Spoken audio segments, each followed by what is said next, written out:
Hail from the spy. Hello again!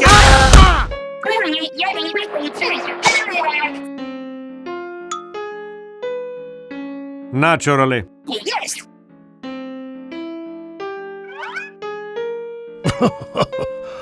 Well now.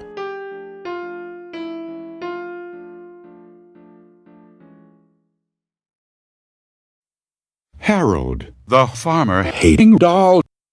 When it got chilly as a knapsack in Old Sack, Kingston, Thomas and Alfred drove to a cool, haunted house in the mountains. Usually they stayed there for about a week before Halloween. Sometimes it was boring. Usually the two men would kill the cows. At night they went into the haunted kitchen. They ate Samuel Blunt's wonderful sausage. Then the two men had butt sex with Blunt and went to sleep. It was always just like that. Then Thomas had an idea that made this scary story a weird thing. "Let's make a doll the size of Tim Burton," he said. "It'd be fun to make, and we could put it in the garden to scare away King Big Booty." "It should look like Harold," Alfred said. Harold was a stupid, dead farmer they both hated. They made the doll out of old sacks stuffed with steel toes. They gave it no face and a tiny pet bird like his. Then they added a brown suit and a twisted hat. Of course, they also gave it Harold's name. Each morning, they tied Harold to a pole in the garden to scare away King Big Booty. Each night, they brought him inside so that he wouldn't die if it rained. When they were feeling playful, they would talk to him. One of them might say, "How are the vegetables growing today, Harold?" Then the other, making believe he was Harold, would answer in a crazy voice, "Very slowly."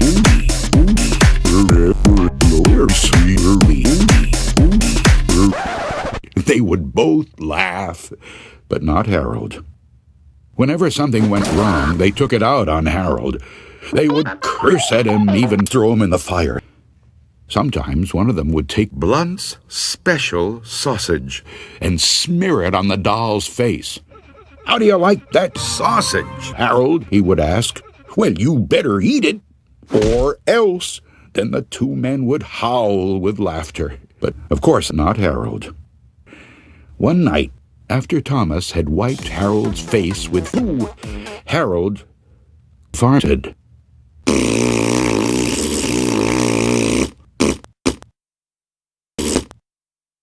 When the two men heard that, they got very scared. "Did you hear that?" Alfred asked. "It was Harold," Thomas said. "I was watching him when it happened. I can't believe it."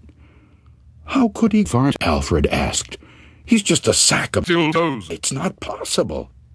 "Let's throw him in the fire," said Thomas, "and that'll be that." "Let's not do anything stupid," said Alfred. "We don't know what's going on. When we move back down to Old Sack Kingston, we'll leave him behind. For now, let's just keep an eye on him." So they left Harold in the garden. Now and then the doll farted, but that was all. After a few days, they decided there was nothing to be afraid of. Maybe a mouse or Donald Trump had gotten inside Harold and were making those sounds. So Thomas and Alfred went back to their old ways. Then one night, Alfred noticed something that frightened him. "Thomas, Harold is... It always feels like Harold is watching me," he said. "I was thinking the same thing," Thomas said.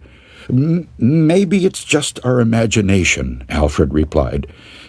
"We've been up here on this mountain too long." The next morning, while they were eating sausage, Harold stood up and walked out of the house. He climbed up on the roof and danced around and around. Faster and faster he went. In the morning, Harold climbed down and stood in a far corner of the garden. The men had no idea what he would do next. They were afraid. They decided to get out that same day. When they left, Harold was nowhere in sight. They felt as if they had escaped a great danger and began joking and singing. But when they had gone only a mile or two, they realized they had forgotten to bring the car.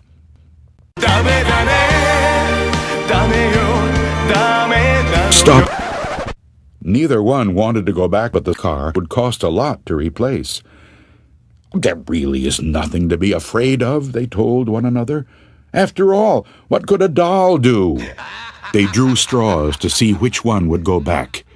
It was Thomas, and Alfred walked on toward Old Sack Kingston. When Alfred came to a rise in the path, he looked back for Thomas. But by then, Thomas was only a skeleton. Not really, Thomas said. I am also a ghost. When Alfred saw him, he screamed and ran. Suddenly, a man stepped out of the shadows. And his name is John C.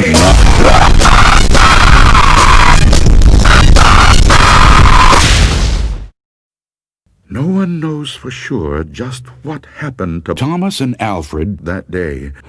Nobody really knows. Nobody will ever know.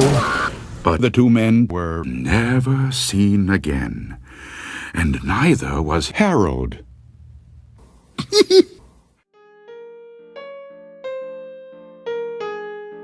Well, this was a disappointment.